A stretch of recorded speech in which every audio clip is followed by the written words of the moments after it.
Bom, meu nome é Américo Tume, eu sou advogado e trabalhei a vida inteira em cooperativas, em cooperativismo. Então eu aprendi o cooperativismo na prática, não na escola, porque aqui no Brasil não se ensina cooperativismo nas escolas, né? E foi aí que, na prática, comecei a aprender. Comecei a notar que o cooperativismo é uma forma extraordinária de ajudar as pessoas, de fazer com que as pessoas, principalmente aquelas pessoas de menor poder aquisitivo, possa também competir no mercado com outras empresas maiores, né? E que, graças à união, elas podem ingressar no mercado nas mesmas condições das grandes empresas.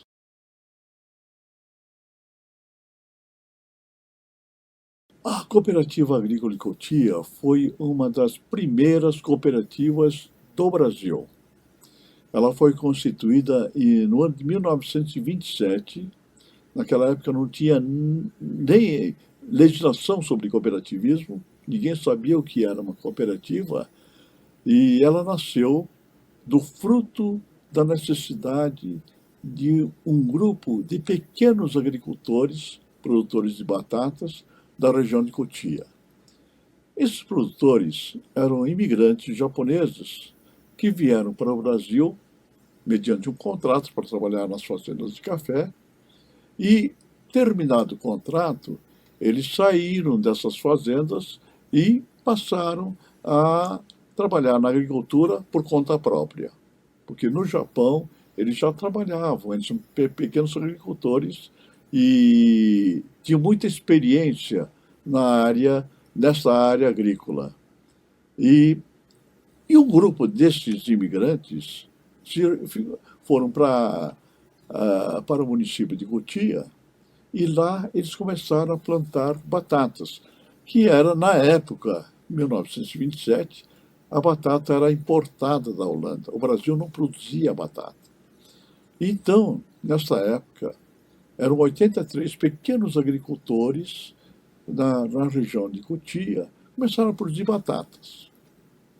E esses produtores colhiam a batata, colocavam nas carretas de bois e viajavam. Naquela época era uma viagem, 30 quilômetros, né? Hoje você vai em 20 minutos de carro de Pinheiros até Cotia, mas naquela época o produtor levava quase o dia inteiro em carretas para trazer a sua produção de batata até o mercado de Pinheiros. Chega no mercado, os comerciantes, evidentemente, eh, pagavam o preço o mais baixo possível, né? Quanto menos ele pagasse para o agricultor, mais ele ganhava no mercado. Então, o preço que eles pagavam era um preço que mal dava para cobrir os custos de produção. Mas o que ele podia fazer? Ele não podia levar a batata de volta para a Cotia, não é? Ele ia perder a batata.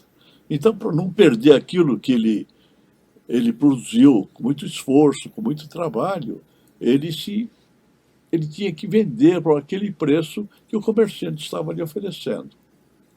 Mas logo esses produtores passaram a perceber que esses comerciantes, quando vendiam o produto deles para os consumidores, o preço que eles vendiam era muito alto, que o consumidor pagava um preço alto. E a margem de lucro ficava com eles. Quer dizer, o produtor recebia, mal dava para pagar o custo e o lucro ficava com o comerciante. Então, a maioria deles, já desanimados, não queriam mais continuar, falaram, não adianta continuar, porque quem continuou, quem lucra com o nosso trabalho é o comerciante, é o concessionário do mercado ali, do box, e nós que trabalhamos, que produzimos e que corremos o risco, e na hora de receber, nós mal recebemos o custo da produção da batata. Então a maioria já queria ir embora, já queria ir para as cidades e tal. Foi quando um deles ouviu falar uma forma que já estava se expandindo pela Europa, que chamava cooperativa. E ele ficou curioso, ele começou a estudar, a pedir informações do que era essa cooperativa, e depois, então, ele juntou aqueles 83 produtores e falou: olha, gente, vamos fazer então uma cooperativa. Ninguém sabia que era uma cooperativa. Ele falou: olha, a cooperativa é o seguinte, cada um de nós aqui vai entrar com capital na cooperativa. E com esse capital, nós vamos comprar um terreno em frente ao mercado de Pinheiros. Construímos um barracão, contratamos um funcionário e todos nós colocamos a nossa produção na cooperativa. E a cooperativa vende para os comerciantes do mercado. Só que aí ninguém vai poder vender diretamente para o comerciante. Todo mundo vai ter que colocar a batata, deixar a batata na cooperativa. Tá certo? Aí todo mundo concordou, tá, então vamos fazer assim, vamos fazer assim. Compraram um terreno em frente ao mercado, construíram lá um barracão, contrataram um funcionário, e um belo dia os comerciantes de Pinheiros saíram e falaram: ué, cadê os japoneses de Cotia? Eles não apareceram no mercado para vender a batata. Eles saíram, ficaram curiosos, saíram do mercado e falaram: escuta, cadê os japoneses lá os produtores de batata não estão aqui hoje? Ele falou: eles estão entregando toda a batata naquele barracão ali. Vamos lá. Entende? Aí chegando lá, eles viram todo mundo descarregando a batata no barracão. Eu falo: mas o que é isso aqui? Eu falo: não, isso aqui é uma cooperativa, né? E os produtores agora vão vender através da cooperativa. É. E quanto é que custa o saco de batata? Aí a cooperativa disse: custa tanto, né? Que era o preço lá em cima. Aí eles acharam ruim no começo, falaram: não, mas isso é um absurdo, eu pago muito barato, muito mais barato para aqueles produtores. Mas esses produtores não vão vender mais para você, eu estou entregando tudo aqui. E se você quiser comprar, vai ter que comprar nós. Aí eles não quiseram comprar, não, eu não vou comprar, e tal. Só que os clientes deles foram ao supermercado para comprar batata e não tinha batata. Falaram: escuta, cadê a batata? Não, hoje os japoneses não estão aí, vão entregar uma cooperativa, nós não temos produção. Não tem? Aí eu vi outros aí: cadê a batata? Não tem batata, não tem batata. Um deles, logo, percebendo isso, ele foi lá e disse: não, mas eu vou comprar então. Aí ele foi lá na cooperativa, comprou, aí só ele ganhou dinheiro, porque os outros não tinham a produção, né? Ele pagou caro, mas ele ganhou, a margem foi muito pequena, porque ele pagou um preço muito mais caro. Aí os outros, percebendo que só ele estava ganhando, todo mundo passou a ir lá para comprar, e todo aquele sistema se inverteu. Em vez de o produtor vender, se submeter ao preço do comerciante, quer dizer, o comerciante pagava, o negócio vendeu. A cooperativa passou a impor o preço da batata para o comerciante. E evidentemente que aquele lucro que ficava com o comerciante começou a ficar com o produtor, o pequeno produtor. E ele passou a perceber que ele ganhava muito, quer dizer, todo aquele lucro que ia para o comerciante passou a vir para o produtor, não é verdade? Então ele passou a ganhar, então a recompensa pelo trabalho começou realmente a aparecer por conta da cooperativa. Quando as carretas vinham aqui, descarregavam batata e voltavam para Cotia vazios, eles perceberam que se comprasse as mercadorias em Pinheiros, que eles precisavam, açúcar, óleo, sal. Por quê? Porque lá em Cotia tinha um armazém lá onde eles trabalhavam, onde eles tinham a propriedade, que comprava muito mais caro. Por quê? Porque eles não tinham opção, né? Eles tinham que comprar ali no armazém. Então eles compravam todo aquele gênero alimentício que eles precisavam, eles pagavam o dobro do que era o vendido aqui em Pinheiros. Entende? Então o que passou a fazer? A cooperativa passou a comprar isso a granel aqui em Pinheiros e levar para a região onde eles moravam, a cooperativa, e passou a vender a preço de custo para eles. Então, os produtores passaram a ganhar na venda da produção de batata e na compra dos gêneros que eles precisavam. Eles passaram a ganhar duas vezes, né? Passaram a pagar muito mais barato, que era aí a cooperativa de consumo, vender melhor a sua produção, era uma cooperativa de produção, entende? E esse sistema, isso em 1927, quer dizer, ninguém sabia o que era cooperativa, não tinha lei de cooperativismo no Brasil, porque o Brasil não sabia o que era isso, mas o sistema começou a se espalhar junto aos agricultores japoneses, sabe? Mas que coisa boa, você viu aquele negócio dos batateiros, lá fizeram uma cooperativa, vamos entrar nessa cooperativa. Aí passaram a entrar não somente os produtores de batata, mas outro tipo de produtores, produtor de fruta, produtor de verdura, e esse pessoal passou a vender a sua produção por intermédio da cooperativa e todos eles passaram a ganhar dinheiro exatamente por causa disso, né? Por causa da cooperativa. E esse sistema, então, começou a se espalhar na colônia japonesa e começou a surgir uma série de cooperativas agrícolas. Então surgiu na época a Cooperativa Agrícola Sul Brasil, a Cooperativa Bandeirantes, a Cooperativa de São Paulo, sabe? E começou a espalhar cooperativas de todo, sabe, em todo o estado começou a surgir cooperativas agrícolas, basicamente de produtores japoneses, de imigrantes japoneses.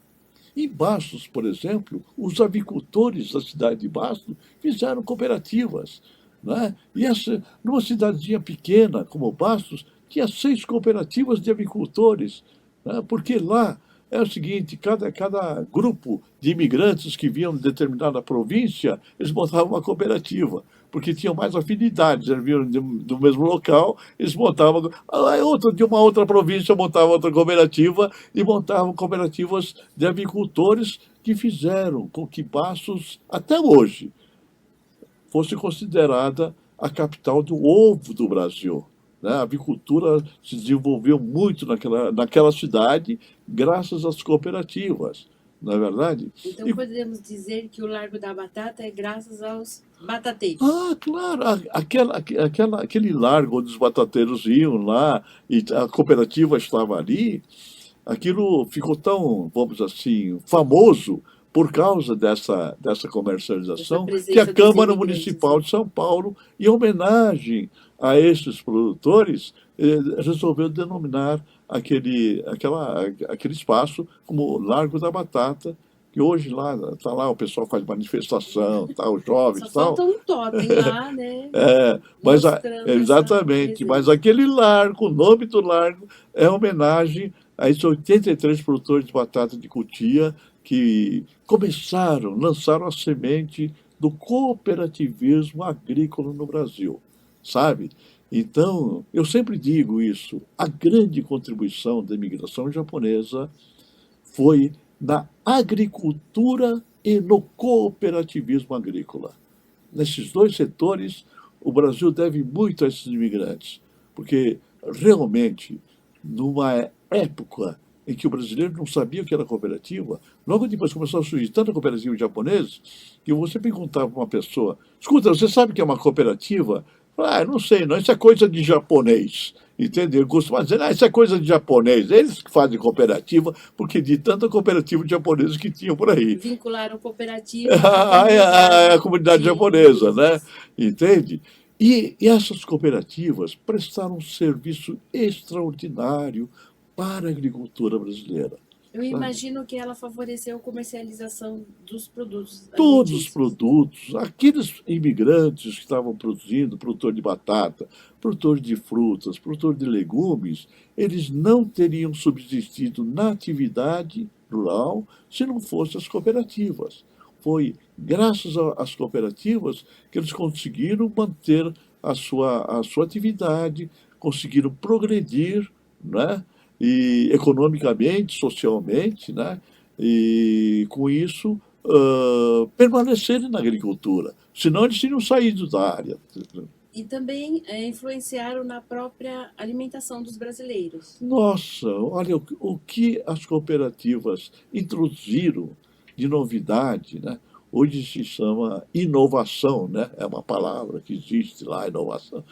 Lá a inovação era constante, né? A cooperativa lançava produtos. Uma vez eu me lembro, a cooperativa lançou a alcachofra e ninguém sabia o que era aquilo, né? Naquela época não tinha na televisão, a televisão era muito incipiente, né? Não tinha uma Ana Maria Braga para mostrar as novidades e tal. Então, uma vez uma senhora comprou o cachorro, levou para casa e botou num vaso, esperando que ela fosse florescer no dia seguinte. Até que nós vamos falar, escuta, mas isso daqui não é para plantar, isso é para comer. Sim, mas como é que a gente come isso aqui? Então nós fizemos, a cooperativa tem que fazer a primeira feira da alcachofra lá na cidade de Vargem Grande, perto de Cotia ali, e nós fizemos uma feira grande, porque lá também era uma região produtora de alcachofra, e nós fizemos uma feira e contratamos lá um batalhão de cozinheiras lá para mostrar para a dona de casa como é que comia alcachofra, sabe? Então foi uma novidade lançada pela cooperativa. E fora isso também, as cooperativas, elas prestaram um serviço muito grande na melhoria das qualidades dos produtos, sabe? Antigamente o tomate, por exemplo, eu me lembro, o tomate no Ceasa era o tomate de 3 classificações, A, B e C, né? A é o melhor, o B é intermediário e o C era o tomate industrial, que ia para a indústria, não servia nem para vender, né? Aí a cooperativa começou a produzir um tomate melhor que o tomate A, né? Melhor que o melhor tomate do Ceasa. Aí nós fomos falar com o diretor, escuta, mas o nosso tomate é melhor que o A. De fato, o seu tomate, então se mudar a classificação, né? Então eles colocaram, então vamos fazer o seguinte, vamos fazer extra A. O seu tomate é extra A, o B e o C. E aí ficou. Aí eu falei, bom, mas aí nós produzimos um tomate melhor que o extra A. Aí voltamos para a diretoria, escuta, mas o tomate nosso é melhor que o extra A. Vamos botar mais um A, extra 2A. E assim foi, nós mudamos até a classificação dos produtos por conta da melhoria da qualidade dos produtos da cooperativa. Isso era graças ao trabalho dos engenheiros agrônomos. Teve uma época que a cooperativa ela tinha mais engenheiro agrônomo que o Ministério da Agricultura, sabe? E os engenheiros do Ministério da Agricultura vinham fazer estágio na cooperativa para aprender aquilo, porque nós tínhamos todo um grupo de técnicos extremamente competentes, né, fazendo pesquisas, mas todos os dias, e para melhorar a qualidade dos nossos produtos. Que outros produtos passaram a ser mais consumidos a partir dessa união e dessa produção dos agricultores japoneses? Olha, veja, a batata, por exemplo, é importada da Holanda. Na hora que nós começamos a produzir a batata, que o Brasil começou a produzir a batata, realmente a batata, o consumo aumentou, né? E com isso, o brasileiro não consumia verdura nem legume, o Brasil não produzia. E as cooperativas passaram a produzir, não é? Frutas, legumes, tal, e cenoura, beterraba, tudo isso passou a fazer parte da dieta do dia a dia do brasileiro, né? E em 1932, o governo brasileiro percebeu a importância das cooperativas. Depois de 5 anos que a cooperativa já estava trabalhando, sem lei, ninguém sabia, aí o pessoal do governo falou, nossa, esse negócio de cooperativa que os japoneses estão fazendo é muito bom, né? Isso está ajudando a agricultura. Vamos botar uma lei para normatizar o trabalho dessas cooperativas. Porque, como não tinha lei, essa primeira cooperativa, o nome dela como é que é? Cooperativa, ninguém sabe o que é cooperativa. Então vamos fazer o seguinte, o nome é Cooperativa dos Produtores, Cooperativa dos Produtores de Batata da região de Cotia, Sociedade Anônima. Então eles colocavam tudo porque não sabiam o que era, né? Não tinha lei. Até que em 1932 o governo ele fez um decreto-lei, a 22.239, foi a primeira lei das cooperativas, normatizando. Olha, cooperativa é isso aqui, ó. cooperativa é uma união de produtores, tal, fazer isso, assim. Aí aí surgiu, vamos dizer assim, Um uma espécie arcabouço, de né? legalização das cooperativas. A Secretaria da Agricultura de São Paulo foi a primeira, hein? Secretaria do Brasil a fazer isso. Quando percebeu essas cooperativas japoneses, montou dentro da secretaria um departamento chamado Departamento de Assistência ao Cooperativismo, para ajudar as cooperativas. Porque os japoneses também, como eles não sabiam, não tinha lei, não tinha nada, eles estavam meio perdidos, né? Não sabiam o que fazer, tal, principalmente na questão de impostos, tal. Aí o Departamento de Assistência ao Cooperativismo da Secretaria, que foi fundado em 1932, também passou a ajudar as cooperativas, sabe?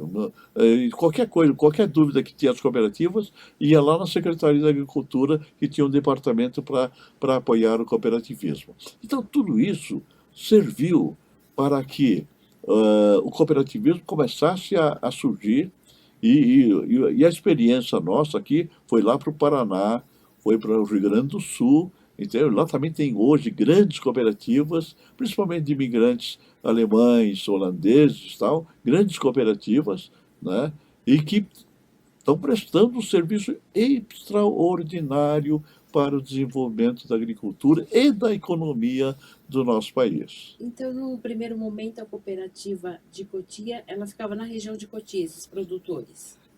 Não, ela veio para Pinheiros, a sede lá, onde eles compraram o terreno lá, depois aquilo virou uma sede, fizeram uma sede da cooperativa que era em Pinheiros. Era uma sede em Pinheiros, e lá os produtores estavam lá em Cotia, sabe? A Então produção a ficava em produção era em Cotia. Cotia, e a sede estava lá em E Pinheiros. as terras em Cotia eram boas, propícias para cultivar. Era naquela época, né? E depois tem o seguinte também, como depois começou a diversificar a produção, os produtores não era só de Cotia, né? Aí passou para Ibiúna, Piedade, todo o cinturão verde de São Paulo passou a ser associado à cooperativa, né? E a cooperativa passou a produzir outros produtos, que não era somente a batata. Passou, avicultores, né? Então aí o avicultor lá de Bastos também passou a ser sócio da cooperativa, entende? E o interior de São Paulo passou a se associar, os associados do interior passaram a se associar à cooperativa, né? Produtor de café, produtor lá de Marília, ali, só aquele contingente de imigrantes japoneses que estavam naquela região passou também a fazer parte da cooperativa de Cotia ou de outra cooperativa de japoneses, como a Sul Brasil, como a cooperativa Bandeirantes, entende? E eles passaram a se utilizar da cooperativa também por conta de uma grande dificuldade, porque eles vieram do Japão e não falavam português. E realmente, diferentemente do espanhol, do italiano, que a língua é mais ou menos semelhante, né? É muito parecido para o espanhol com o português. O japonês, a língua é totalmente diferente.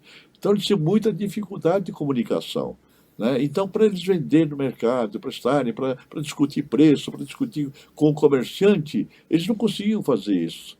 Então, a cooperativa foi o grande instrumento que ajudou esse contingente, esses agricultores, que eram todos pequenos agricultores, pequenos e médios, porque depois eles passaram a ter um ganho maior, né? Eles passaram de arrendatários primeiro, eles nem eram o dono eles passaram a comprar a sua terra, conseguiram comprar, aumentar a sua terra, e não eram mais pequenos, eram médios produtores, né? Alguns chegaram a grandes produtores, né? Mas aí saíram do hortigranjeiro e foram para o Paraná produzir soja, café, aí se tornaram grandes produtores. Mas aqueles pequenos, a maioria ficou pequenos ou médios, ficaram médios produtores, e realmente com isso eles puderam ter assim uma vida muito mais, vamos dizer assim, confortável por causa do ganho econômico, graças às cooperativas. E hoje nós temos esse costume que é tão assim do Brasil e de São Paulo, que são as feiras, né? As feiras livres tão conhecidas, já fazem parte da É, cultura, né? Isso tem a ver também com essa distribuição dessas frutas, né? Dos alimentos, né? eu fui secretário do abastecimento do prefeito Paulo Maluf, né? Quando o prefeito foi eleito,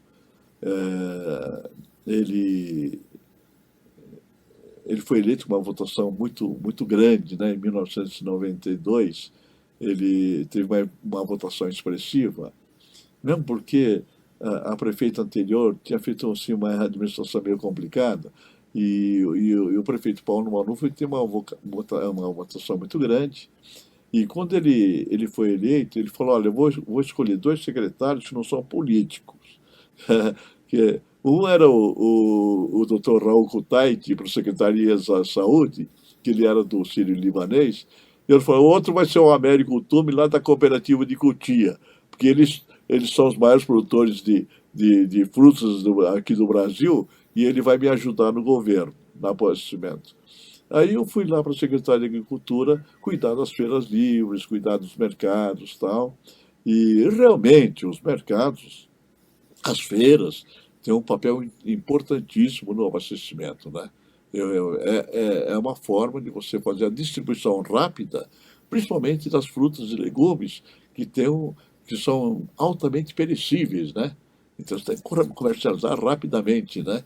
E a presença dessas feiras ajuda bastante, não somente os produtores, mas também os consumidores, né?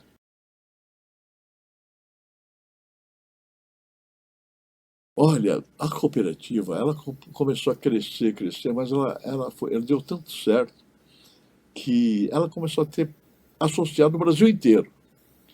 Então começou em São Paulo, na Cotia, depois começou a expandir, Cinturão Verde de São Paulo, aí foi lá para o interior de São Paulo, não sei o quê, passou para o norte do Paraná, né? Lá era basicamente café, né? Grandes produtores de café, se associaram à cooperativa também. E com isso, Minas Gerais, nós fomos para Minas Gerais também, e com isso a cooperativa passou a ser uma referência na agricultura daqui do Brasil. Então, isso é verdade que quando os governos falavam em agricultura, eles primeiro consultavam a cooperativa.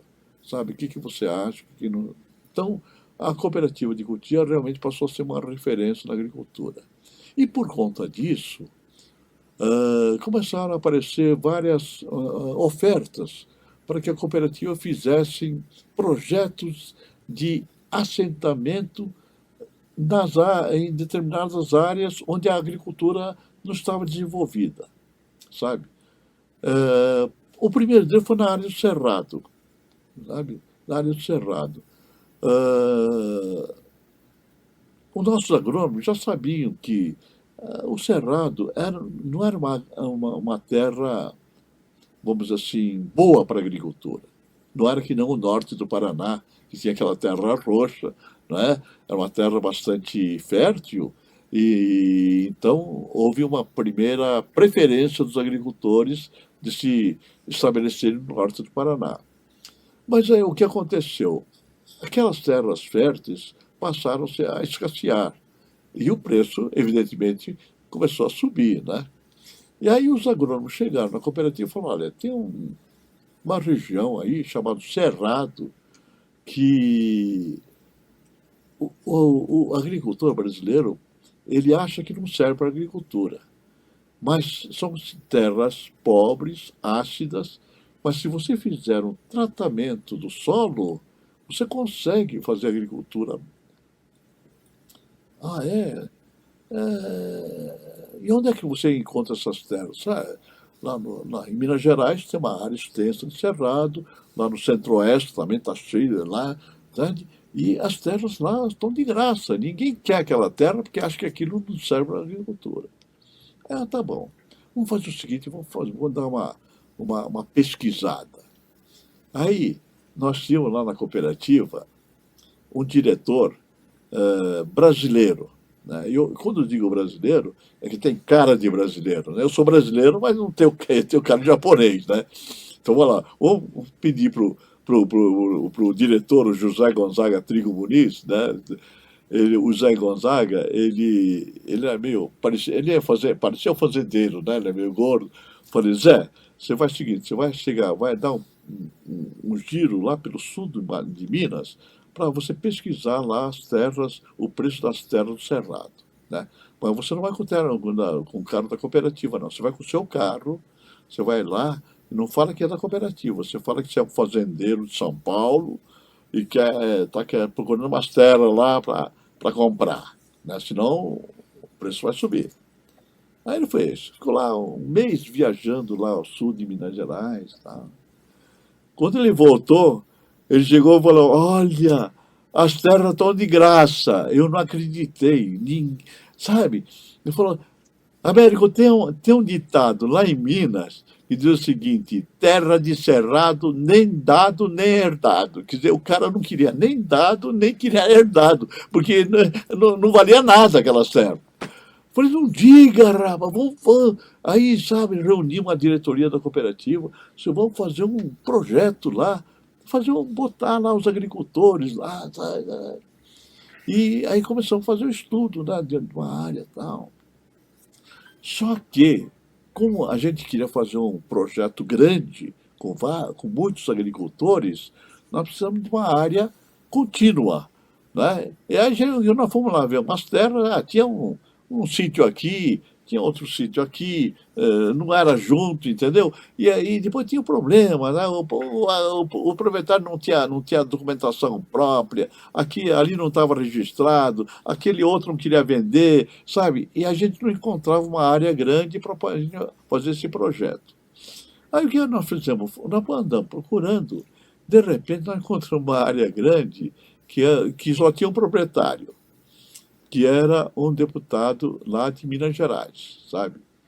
E esse deputado era o maior proprietário de terras de Minas, sabe? Ele era muito rico, tinha um banco, ele tinha muitas propriedades, todo o cinema de Belo Horizonte era dele. E aí nós fomos falar com ele, mas ele não quis vender a terra dele, sabe? Eu não vendo, não alugo, não arrendo, não faço nada. Aí, paciência, o que nós vamos fazer? Aí nós fomos falar com o secretário da Agricultura do Estado de Minas Gerais, que era um engenheiro agrônomo, um professor, Alisson Paulinelli. Depois ele foi ministro. Chegamos lá para o secretário e disse: Secretário, nós estamos procurando uma área para fazer um projeto, mas está meio difícil aqui. O único que tem aí que era o do deputado, mas ele não quer vender, não quer arrendar, não quer fazer nada lá. Era uma área que não fazia nada, sabe? E tinha uma cidadezinha lá no centro das propriedades lá, que chamava a cidade de São Gotardo. É uma cidade que estava morrendo. Estava morrendo por quê?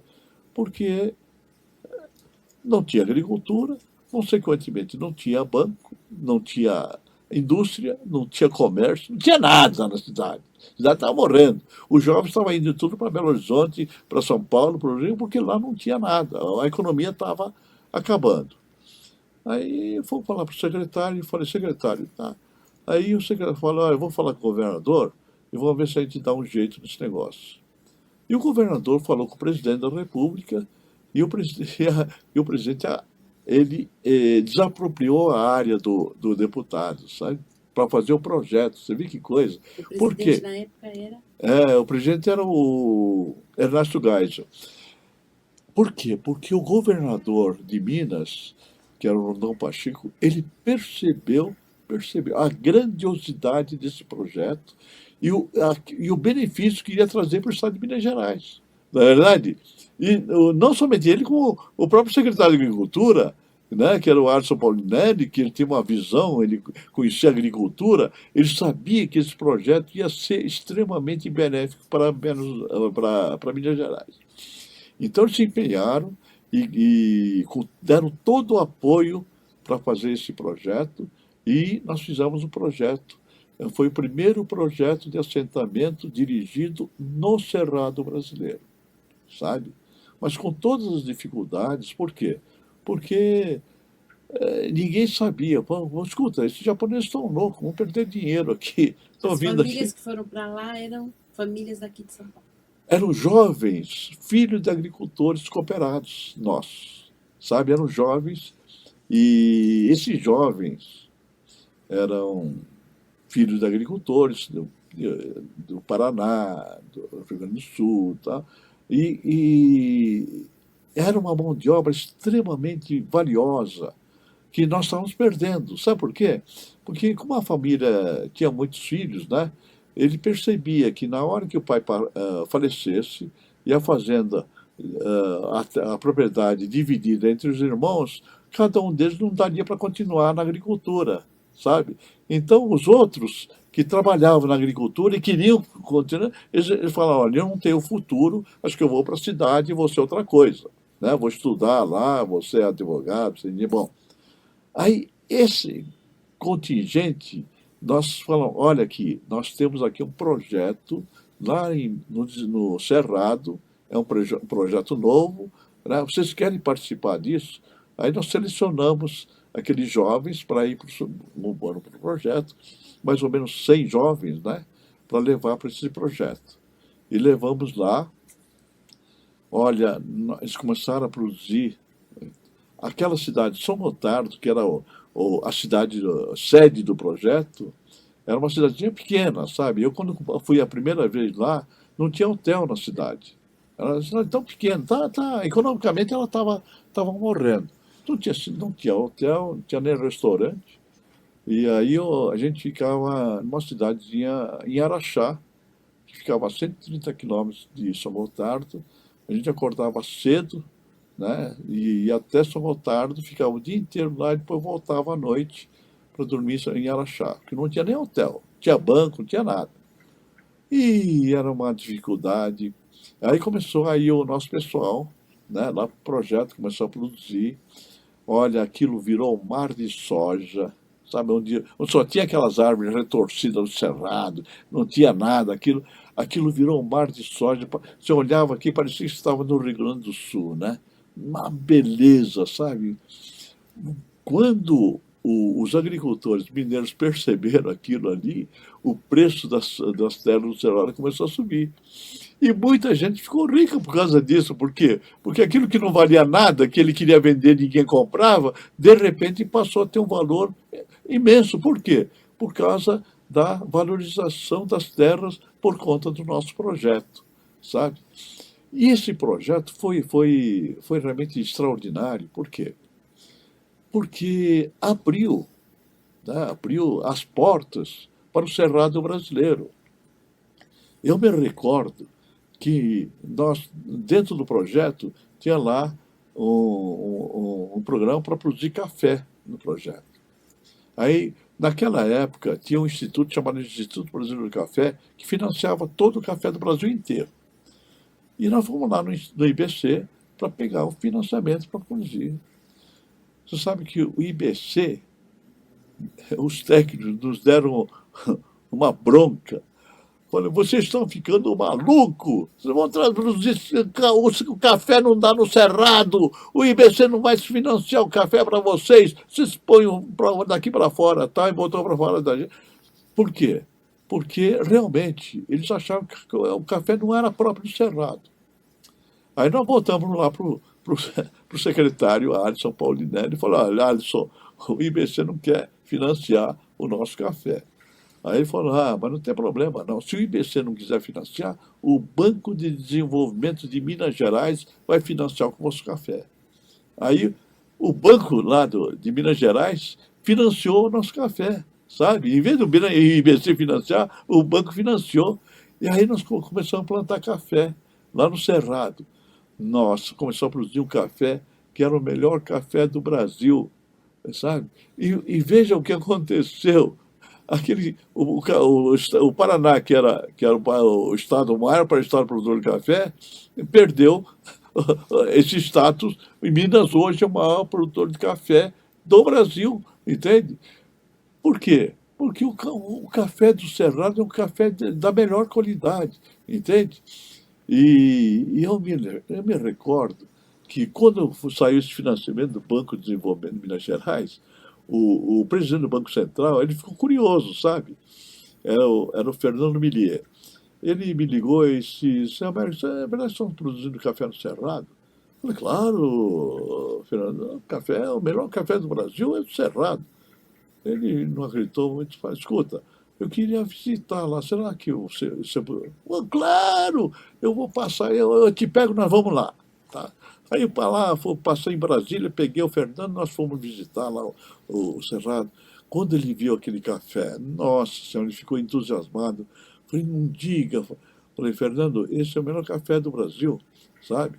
E digo mais ainda, tem alguns japoneses lá que são vivaldinos, já foram no Japão registrar a marca Cerrado Coffee, porque esse Cerrado, esse café, no Japão, tem um sobrepreço por causa de sua qualidade, sabe? Ele falou, nossa, ele ficou admirado. Na volta, quando nós estávamos voltando, eu passei lá no depósito lá da cooperativa, né? E falei, escuta, me dá uma moída no café, que eu quero dar para o presidente do Banco Central, e moí o café para dar um pouco para ele, e ele realmente, aquilo na volta no avião, aquilo que estava cheirando, aquele café, falei, Fernando, olha a qualidade desse café, né? E, de fato, eu acho que esse tipo vamos dizer, de pioneirismo da cooperativa foi benéfico e isso trouxe vantagens. Tanto isso é verdade que o secretário, o Alisson Paulinelli, que era secretário, depois ele virou ministro, né? E como ministro, ele fez um projeto para o Cerrado, chamado PRODECER, Programa de Desenvolvimento Cerrado, com o apoio do governo japonês. Por quê? Porque o governo japonês ficou sabendo desse projeto, sabe? Por quê? Porque os imigrantes falam, olha, tem uns imigrantes japoneses que foram lá para o Cerrado e o negócio deu certo tal. Aquilo foi lá para o governo japonês e o Ministério da Agricultura do Japão passou a mandar delegados para visitar o Cerrado, né? Para ver o que estava acontecendo no Cerrado. E eles perceberam realmente vamos dizer assim, o potencial que tinha o Cerrado brasileiro. Aí o que fizeram? O governo japonês, com o governo brasileiro, né, fizeram um acordo, né, e fizeram um programa para desenvolver o Cerrado. Chama PRODECER, Programa de Desenvolvimento Cerrado. Hoje, quando se fala em Cerrado, se pensa logo em Goiás, mas na Pois é, verdade nossa, Mato começou Grosso, Goiás, tudo, aí tem uma área imensa de cerrados, sabe? Imensa de cerrado mas na que verdade pode ser começou desenvolvido. em Minas essa Começou conquista. em Minas, sabe? E Olha, com os japoneses daqui, é, não o japonês, japoneses de lá. não, ela nem tinha japonês lá em Minas Gerais, naquela época, né?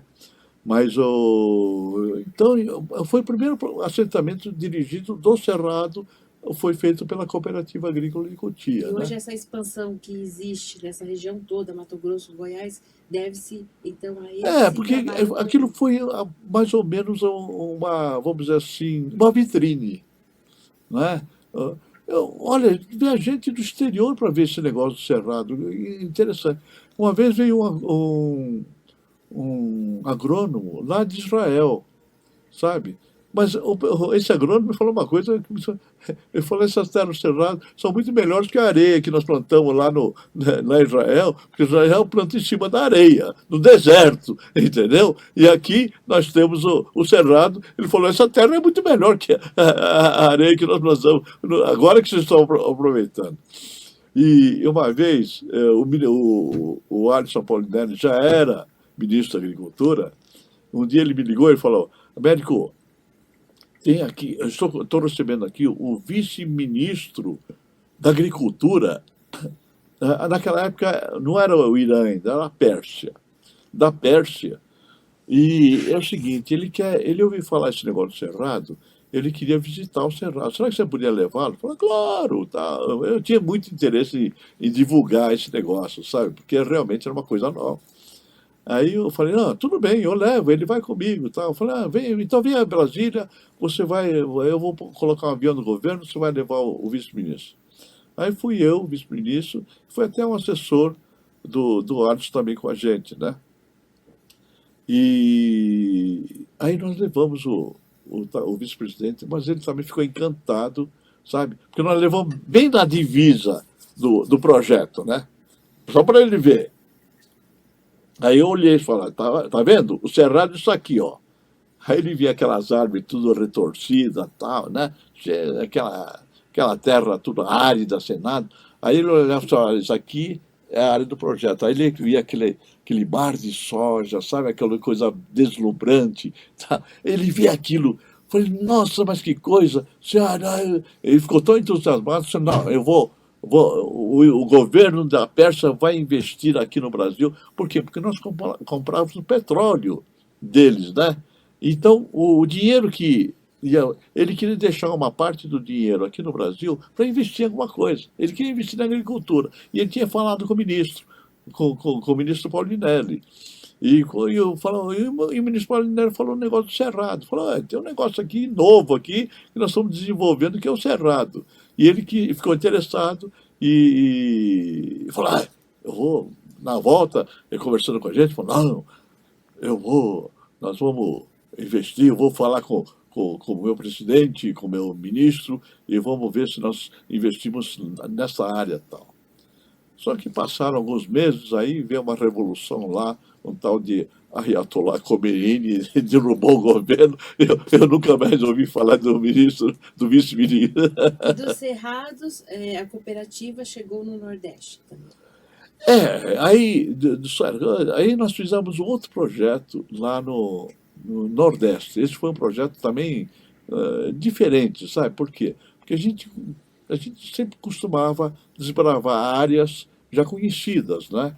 Mas essa do Nordeste também foi um outro convite que nós recebemos lá do pessoal da Codevasf, Companhia de Desenvolvimento do Vale de São Francisco, sabe? Era uma companhia que tomava conta de toda aquela área de irrigação, né? Eles faziam perímetros de irrigação com a água do Rio São Francisco. E a diretoria da Codevasf veio na cooperativa para oferecer, porque eles tinham feito um projeto ali perto de Pernambuco, né? Nas margens de São Francisco, numa cidade chamada Curaçá, sabe? É 60 quilômetros de Juazeiro, né? Lá em Pernambuco. E falou, olha, nós temos uma área lá, fizemos lá um projeto de irrigação e tal, nós queríamos levar pessoal do sul para fazer uma agricultura nessa área. E falou, nessa área nós já temos lá sentados o que eles chamam de irrigantes, pessoas que entraram lá para ficar na área, né? Tinham lá cerca de 400 irrigantes, sabe? Eram pequenos agricultores de 4 e 6 hectares, cada um tinha 4, 6 hectares, mas não eram agricultores, sabe? Era professor aposentado, era comerciante, era pessoa que não, sabe, que não era agricultor, mas que queria ir lá para ganhar uma casinha, né, de alvenaria, tinha lá uma área para plantar mandioca, plantar milho, e ele tinha meia dúzia de cabra de leite, tomava leite, Cultura de e subsistência. ele tinha lá uma casinha, morava ali, e tinha o Rio São Francisco que ele pescava, e estava lá, ele não precisava nem trabalhar, entende? Pescava, tinha comida, tinha leite, tinha água do São Francisco, estava tudo tranquilo, tinha água da irrigação, e estava lá. Aí o pessoal falou, olha, está aqueles 400, mas eles não estão produzindo comercialmente, né? E o investimento lá foi muito grande. E nós não podemos, né? Então nós queríamos botar agricultores lá para fazer, e nós queríamos convidar o seu pessoal para ir lá. Aí nós mandamos os agrônomos lá para ver o projeto, né? E aí quando eles voltaram, falaram, olha, com aquela área lá, o pessoal daqui de baixo não vai não. Eu falei, mas como não vai? Não, a área é pequena, 4, 6 hectares no máximo, não dá. O pessoal não vai lá. Você acha que o pessoal do Paraná vai lá para. Eu falei, olha, tem que ser no mínimo 10 hectares para cima, porque senão o pessoal daqui não vai. Aí voltamos lá falar com o pessoal da Codevasf, falaram, o pessoal daqui com essa área pequena aqui não vem não, só se for maior. Aí resolveram então dar áreas maiores para o nosso pessoal. Aí nós mandamos o nosso pessoal, jovens, né, lá para o Nordeste, e eu me recordo que nós tínhamos que fazer uma preparação para esses jovens. Falou, olha, gente, aquelas terras lá do Nordeste não é a terra roxa aqui do Paraná, não, hein? Não é a terra que vocês estão pensando. E outra coisa, lá não chove. Vocês vão ter que beber a água de São Francisco. Mas tudo bem, pô, filtra, não tem problema. A água é do São Francisco, não é água. Outra coisa, mas também Lá vocês vão ter uma grande vantagem. Vocês vão produzir na época da entre-safra das regiões do Brasil inteiro. Entende? Se numa região termina uma safra, vocês vão entrar na entre-safra onde não tem ninguém. Vocês vão entrar sozinhos no mercado, vocês vão ter o melhor preço. Aí o pessoal ficou entusiasmado. Então eu vou, vamos. Aí juntamos um grupo e levamos lá para participar desse projeto, né? E realmente o projeto era uma beleza, né? O Nordeste tem sol, tem água e tinha terra lá que você, cuidando, você podia produzir qualquer coisa. E com essa vantagem, você podia produzir na época que você queria, entende? E outra coisa também, lá tem sol, tem água. E tem só, é só tecnologia, né? Aí o pessoal entrou lá e começou a produzir melão. Quando nós recebemos a primeira produção de melão no Nordeste, olha, foi uma coisa. Quando nós vimos aquele melão, falamos, esse melão não é para vender aqui dentro, não. É para exportar tudo para a Europa, porque a qualidade do melão é tão boa que não é para ficar aqui no Brasil, não, vamos vender tudo para a Europa, sabe? De tão boa que era. Naquela época o Brasil importava aqueles melões de cascadura escura da Espanha. Era melão espanhol, que era uma delícia, né? Doce e tal e coisa.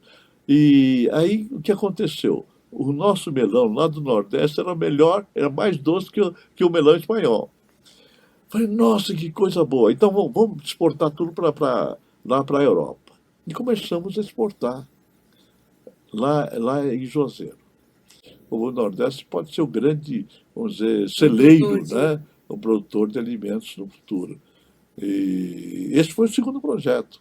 Depois nós tivemos um outro projeto também de maçã em São Joaquim, também, que foi um outro projeto São interessante, Joaquim e porque Santa Catarina. em Santa Catarina, sabe? Eu sempre ouvi falar dos agrônomos que o Brasil nunca poderia produzir frutas de clima temperado, né, lá no norte, lá, sabe? Por quê? Porque falou, olha, principalmente essas frutas, elas precisam de um tempo mínimo de uma temperatura de 3 a 4 graus. Eles têm lá todas as informações, né, dizendo que para isso precisa quebrar a dormência da semente, uma coisa desse tipo, sabe? Então, falando, o Brasil não consegue produzir. Aí, o governo do estado de Santa Catarina contratou um agrônomo japonês, né, que chamava Kenshi Ushirozawa. E esse agrônomo veio lá para o estado de Santa Catarina, ficou 6 meses lá em Santa Catarina, fazendo pesquisas sobre a possibilidade do Brasil produzir frutas de clima temperado. Aí, depois de 6 meses, ele chegou à conclusão que o Brasil poderia produzir frutas de clima temperado melhor que aquelas que estavam importando. Porque toda a maçã, toda a pera, o Brasil importava da Argentina e do Uruguai. Toda. Não produzia nada, uma maçã. E ele falou, não, nós podemos produzir melhor que a maçã da Argentina.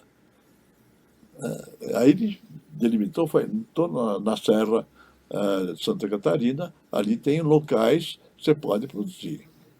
E o professor Kendi veio na cooperativa de Cotia, fez uma palestra também, e aí alguns cooperados se interessaram em ir lá para Santa Catarina para fazer, para produzir maçãs, né? E aí foi feito um projeto lá na cidade de São Joaquim, né? Fizeram lá, e a cooperativa está lá até hoje. A cooperativa de São Joaquim, né? E eles têm lá os cooperados nossos que estão lá produzindo maçã. E você vê que coisa extraordinária, né? O Brasil de importador de maçã, total, hoje é exportador de maçã. Você vê que coisa absurda, sabe? Então, esse país é um país extraordinário, viu? A gente ficava analisando, sabe, o histórico tal, do que aconteceu no passado, e a gente pode, então, projetar o futuro, né? Ver o que o Brasil pode fazer em termos de alimentar o mundo, né? O potencial que nós temos. Tal. Esse foi um outro grande projeto que foi feito.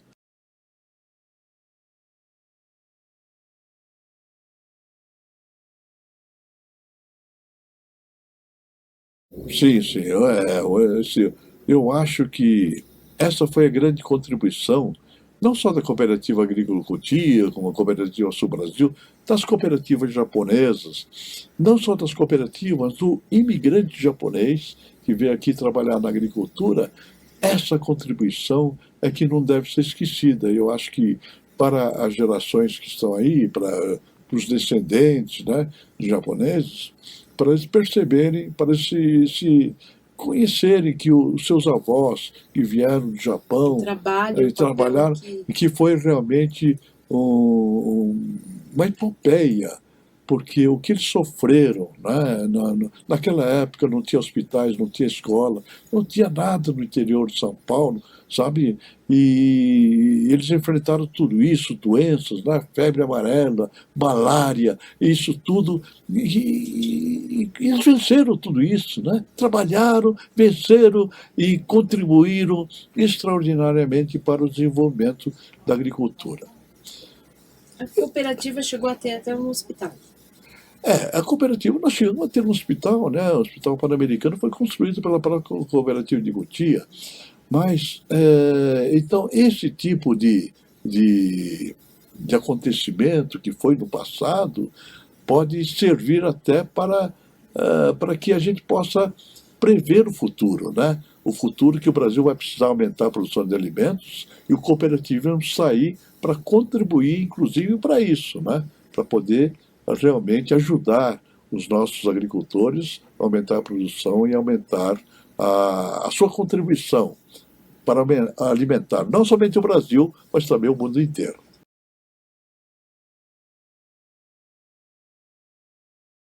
Olha, muita gente acha que a cooperativa faliu. Não faliu nada. O que aconteceu foi o seguinte: em 1994, com o Plano Real, o que aconteceu? Não foi só as cooperativas agrícolas, não. Era a agricultura brasileira que estava quebrada. Em 94, a agricultura brasileira estava quebrada. Em julho, quando veio o Plano Real, o preço de todas as mercadorias se estabilizaram. O preço dos produtos agrícolas não somente se estabilizaram, mas passaram a baixar, a ficar mais baixo, sabe? Vamos dizer assim, numa época em que a inflação era altíssima, de repente se estabilizou e o preço do produto agrícola começou a baixar. Então o que aconteceu?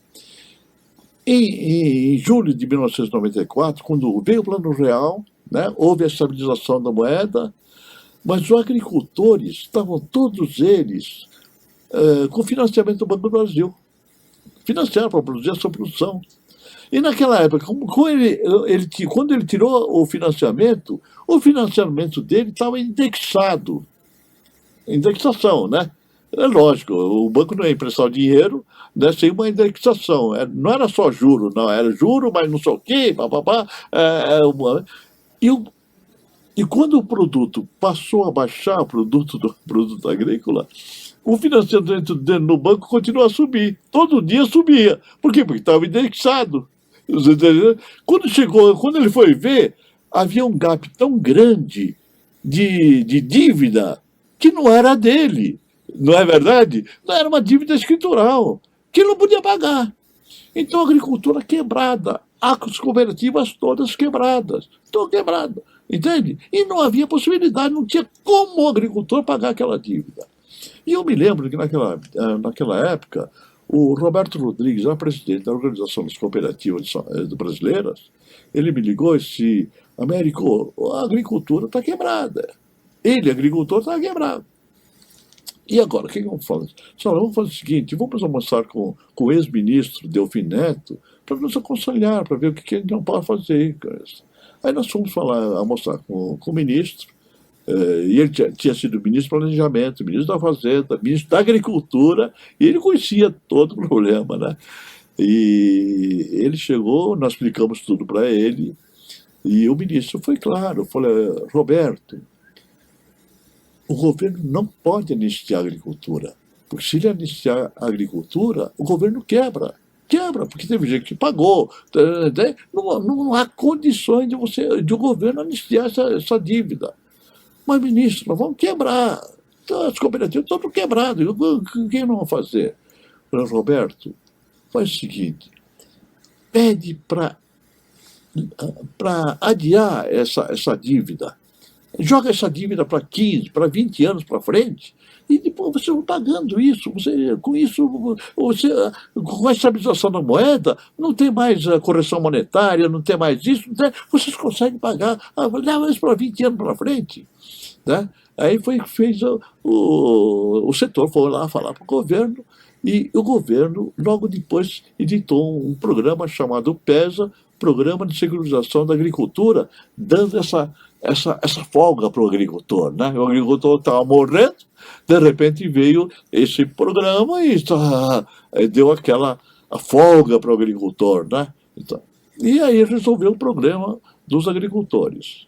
Só que nas cooperativas, quem devia não era o produtor, quem devia era a cooperativa, porque a cooperativa que tirou o financiamento dos bancos e repassou para os agricultores, não é verdade? Então, o que aconteceu? O programa das cooperativas precisava resolver. Aí nós voltamos para o governo fez um programa para as cooperativas chamado RECOP, que era o programa de recuperação das cooperativas. E aí as cooperativas... Na cooperativa de Cotia, aconteceu o seguinte, em 1994, quando a cooperativa viu aquela dívida que ela tinha com o banco, os cooperados se reuniram em assembleia de liquidação, os cooperados, que são os donos da cooperativa, se reuniram e falaram, olha, nós não queremos que a cooperativa fique com essa dívida, né, com os bancos. O nosso patrimônio, o ativo da cooperativa é muito superior a dívida dos bancos. Então vamos fazer o seguinte, vamos vender o ativo, vamos pagar os bancos. Não é verdade? E foi isso que foi feito. A Assembleia, todo mundo concordou, e a cooperativa ia vender o patrimônio para pagar os bancos. Né? Então foi feito isso. Só que surgiu um problema, no caso das cooperativas, da Cotia. Sabe o que aconteceu? Quando a cooperativa começou a vender o seu ativo para pagar a dívida dos bancos, os pequenos bancos, que eram os credores da cooperativa, começaram a não concordar com a liquidação. Eles não concordaram. Sabe por quê?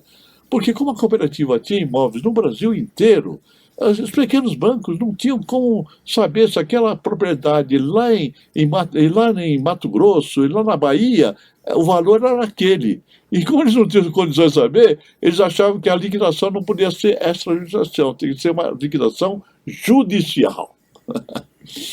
Olha, foi uma discussão. Você acredita que eles levaram quase 10 anos discutindo se a liquidação da cooperativa tinha que ser judicial ou extrajudicial? Né?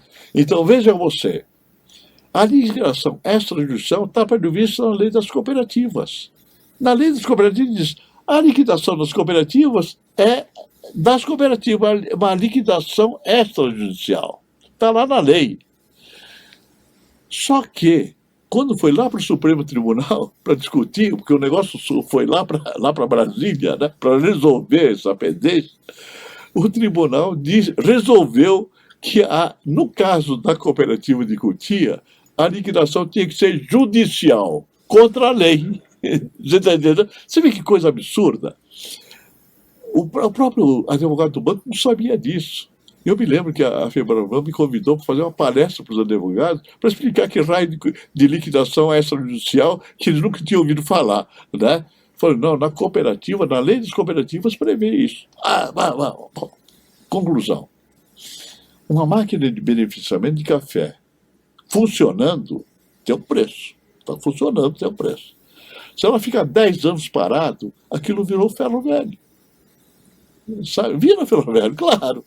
Então, foi o que aconteceu na cooperativa. Todo o patrimônio dela que ela tinha virou ferro velho. Por quê? Por causa dessa briga judicial, que ficou 10 anos. Aí botaram, o juiz nomeou um liquidante, sabe? Todo aquele processo judicial que está até hoje discutindo lá. Entende? Então, isso foi, inclusive, prejudicial aos próprios bancos, né?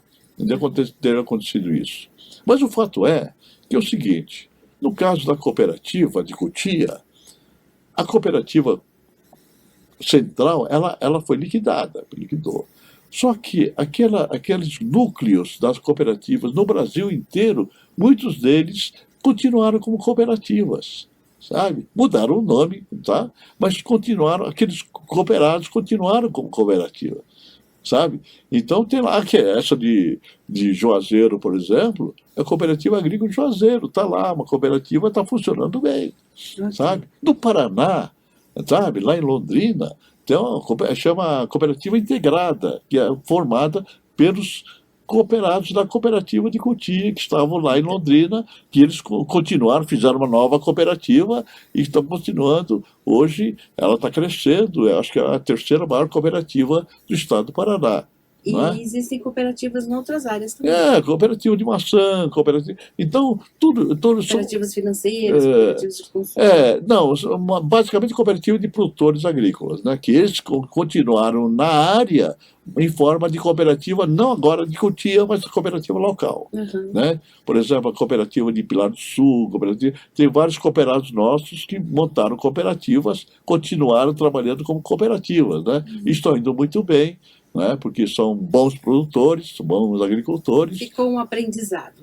Ficou um aprendizado da cooperativa. Então, foi esse o grande legado da cooperativa de Cotia para a agricultura de São Paulo. E eu acho que não só a cooperativa de Cotia, mas com todas as cooperativas agrícolas formadas pelos agricultores japoneses, prestaram um serviço inestimável para o desenvolvimento da nossa agricultura.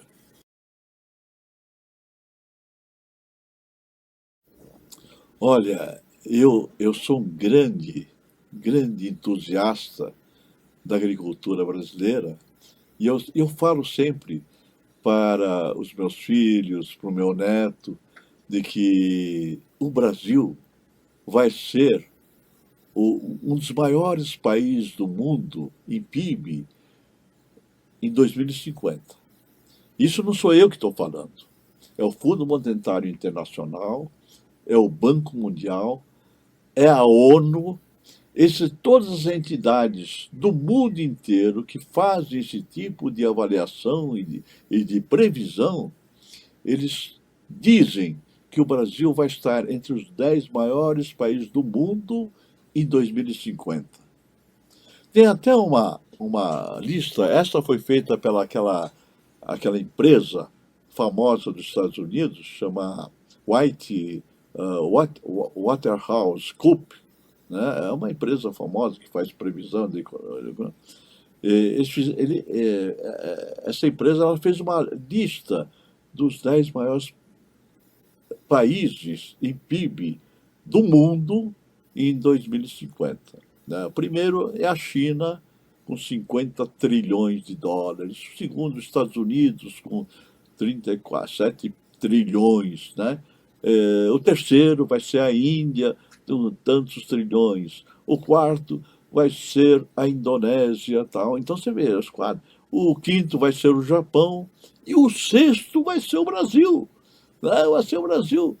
E eu fiquei pensando, mas por que o Brasil? Nós não temos uma indústria pesada de porte, não temos a indústria naval de porte, não temos grandes indústrias automobilísticas, nem nada, não temos. Pô, como é que o Brasil vai ficar em sexto lugar com o maior PIB do mundo em 2050?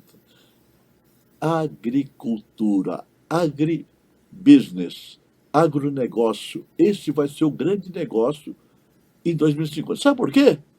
Por causa dessa previsão que já existe, que em 2050 o mundo vai ter quase 10 bilhões de habitantes.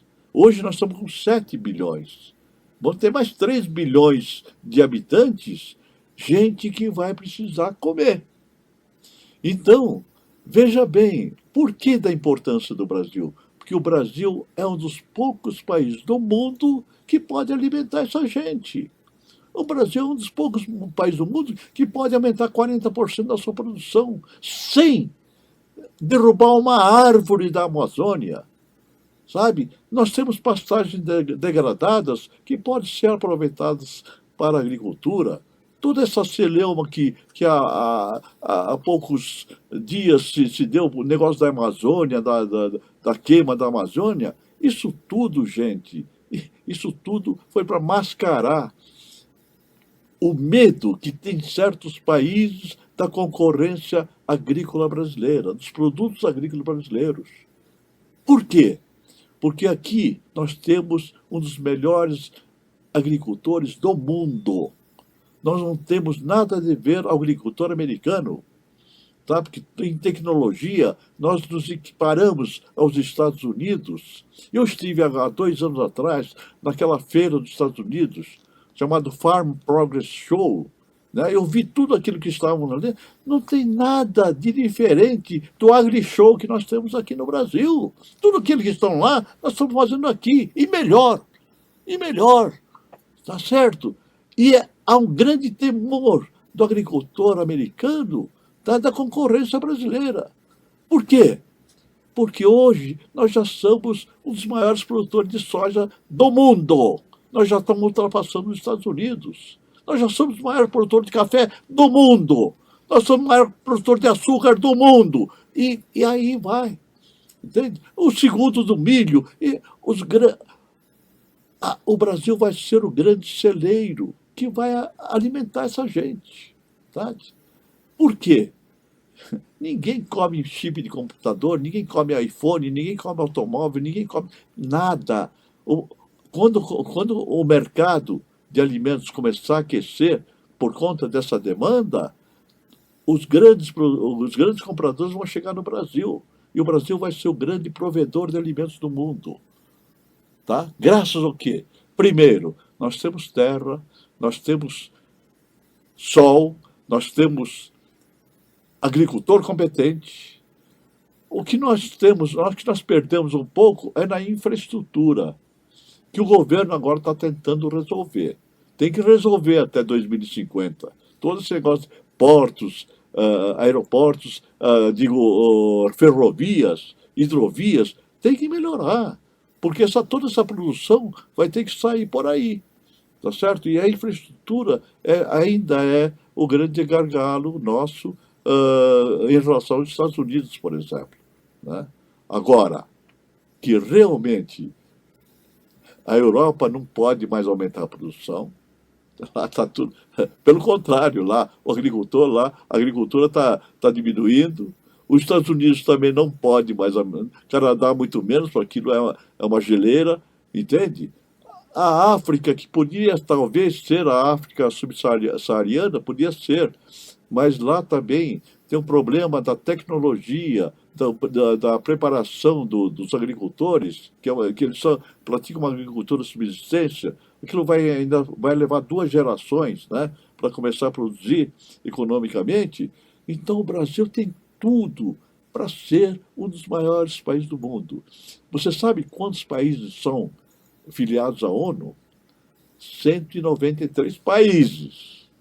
Nós estamos entre os 10 maiores. Nós vamos, segundo a previsão dessas entidades, né, nós estamos entre os 10 maiores do mundo, dentre 193. Então vocês podem ver que o Brasil realmente é o país do futuro. Né? Eu, quando era criança, dizia, não, o Brasil é um país do futuro. Não, o Brasil não é mais o país do futuro. O Brasil é o país do presente. Nós agora... Por isso que eu acredito na agricultura. E a agricultura vai ser o grande motor. Já é.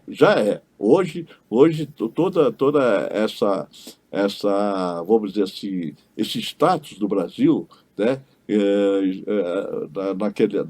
Naquele acrônimo que foi feito entre os países que eles acham que vai ser os seus maiores países no futuro, que é o BRICS, né? Brasil, Rússia, Índia, China, né? Entende? Nós estamos enquadrados ali. Por quê?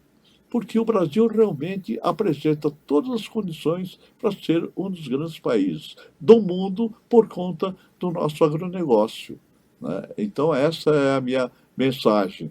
Gente, a agricultura nossa é uma agricultura de primeiro mundo, né? Nós temos toda uma tecnologia, nós estamos ainda avançando, nós temos uma empresa brasileira de pesquisa, a Embrapa, que todos os dias em pesquisa lança variedades novas no mercado, sabe? E com isso nós vamos realmente ser vamos dizer assim, o provedor, o grande provedor da humanidade, do